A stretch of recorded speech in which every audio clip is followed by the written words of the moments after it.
अस्सलाम वालेकुम दोस्तों, उम्मीद करता हूँ सब कुछ खैरियत से होंगे। आज मैं आया हुआ हूँ दरिया सतलुज हेड इस्लाम पे।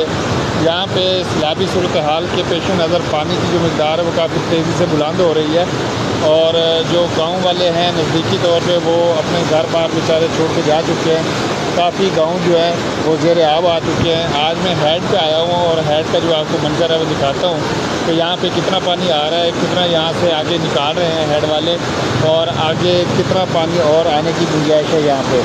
तो दोस्तों ये देखें, ये हेड इस्लाम है, सतलुज दरिया के ऊपर बनी हुई है। हेड सुलेमान की के बाद हेड इस्लाम आती है। तो ये पानी की सूरत हाल है जो आपके सामने है।